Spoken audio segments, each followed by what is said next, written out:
ভালুকা রুগীর হলো এখানে আসছে হলো কানে পুঁজ পড়া নিয়ে, যেটা আমরা কান পাকা বলি। কান পাকা মানে কানের থেকে পানি পড়া, কানে কম শোনা।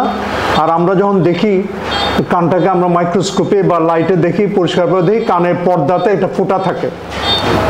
আমরা নর্মালি কিন্তু এই যে কান দেখছেন, এই যে বাইরের কান, এটা কিন্তু রিসিভার ইয়ার। তারপরে দেখছেন ছিদ্র, তারপরে একটা পর্দা আছে, তারপরে একটা মধ্যম কর্ণ আছে, এখানে 3টা হাড্ডি থাকে, তারপরে অন্তকর্ণ আছে, ওখানে নার্ভ থাকে, পানি থাকে, আমরা শুনি। তো কান পাকা মানে ছোটোকালে মানে জেনারেলি হয়, যেটা আপনারা যদি বুঝেন, মানে দেখবেন হলো একটা বাচ্চা সারা রাত চিৎকার করতেছে, ঘুম থেকে উঠে মা এসে বলতেছে যে স্যার সারা রাত ঘুমাই নাই, চিৎকার করছে, ঘুম থেকে উঠে দেখছি কানে পানি পড়তেছে। মানে ওর রাতে কানে খুব প্রদাহ হয়েছিল।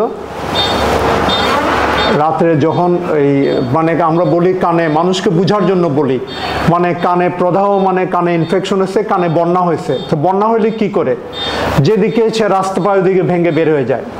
তো ওই কানে মধ্যকর্ণের যে প্রদাহ হয়েছে, অনেক ইনফেকশন হয়েছিল, এটা পর্দা, হ্যাঁ পর্দা লাস্টে এত বেশি পানি জমছে, আমরা বলি মধ্যকর্ণে পুঁজ হওয়া।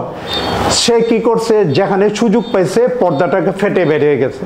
তো ঘুমতে উঠে মা বলল যে আমার বাচ্চা তো সারা রাত ঘুমায় নাই, চিৎকার করছে, স্যার ঘুমতে উঠে দেখি ঘুমাইতেছে, কানে পানি পড়তেছে, একটু রক্ত আসতেছে। এটা হলো কান পাকার প্রাথমিক অবস্থা, ASMতে হয়েছে।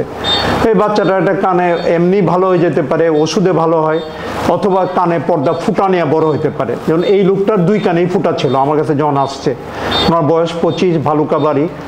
উনি বলে স্যার আমি 2 কানেই প্রায়ই শুনি না, 2 কানেই পুঁজ পড়ে।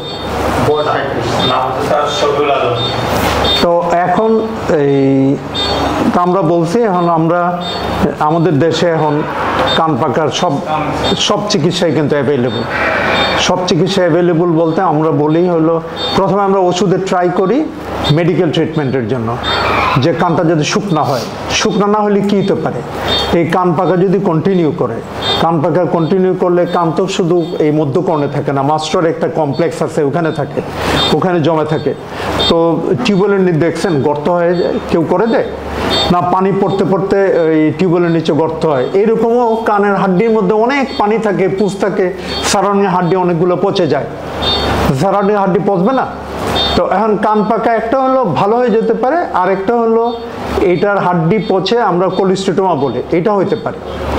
তাহলে এই কান পাকার যে অসুবিধা হলো, কান পাকা অনেকে দেখছেন মুখ বাঁকা হয়, দেখছেন কোনো দিন? এই মুখ বাঁকা হয়, চোখটা বন্ধ করতে পারে না, এটা বলি আমরা ফেসিয়াল প্যারালাইসিস। অনেকে কানের পিছনে ফুলে যায়, এটা বলে আমরা মাস্টয়েড বিভিন্ন টাইপের অ্যাবসেস।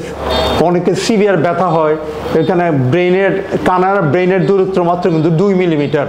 তো কানের ইনফেকশন খুব তাড়াতাড়ি ব্রেনে পৌঁছাইতে পারে, হাড্ডি ফুটা করে যেতে পারে, অথবা কিছু বোন ফাটা আছে বা ছিদ্র আছে এটা যাইতে পারে, অথবা ব্লাডেও যাইতে পারে। তো এটার থেকে ব্রেন অ্যাবসেস হইতে পারে, এটাতে মেনিনজাইটিস হইতে পারে, এটার থেকে এই পোস্ট-অরিকুলার অ্যাবসেস হইতে পারে, বিভিন্ন টাইপের অ্যাবসেস হইতে পারে। তারপরে ব্রেইনের অ্যাবসেস বলতে বলে এক্সট্রাডোরাল অ্যাবসেস, সাবডোরাল অ্যাবসেস, বিভিন্ন টাইপের অ্যাবসেস হইতে পারে, যেটাতে জীবন চলে যেত আগে, ব্রেইন অ্যাবসেস। তাহলে কান পাকায় হেলাভাবে নেওয়ার দরকার নাই। কানে পানি পড়লেও স্বাভাবিকভাবে নেবেন না। কানে হাড্ডি পচে যেয়ে মুখ বাঁকা হইতে পারে, জীবন সংহারে ব্রেইন অ্যাবসেস হইতে পারে। তো আমরা বলি আমরা ওষুধ দিই, কানে ড্রপ দিই, নাকে স্প্রে দিই, ঠান্ডার কিছু ওষুধ দিই, এতে কান ভালো হয়ে যায়। কান যখন ভালো হয়ে যায়, বাচ্চাদের পর্দা এমনি জোড়া লেগে যায়, কিন্তু বুড়া পর্দা যে ইয়ার থেকে এইটা আর জোড়া লাগে না। জোড়া আমরা বাতাসে পর্দা কাঁপায় শুনি, এখন পর্দা ফুটা থাকাতে ও শুনতেছে না। তো এখন এই কানে শোনানোর ব্যবস্থা করতে হবে। শোনানোর জন্য আমরা এই কানের পর্দা লাগাই। পর্দাটা কোথায় লাগাই? এই যে দেখেন এখানে কিন্তু চুল, এই চুলের নিচে এখানে টেম্পোরাল স্পাশা আছে।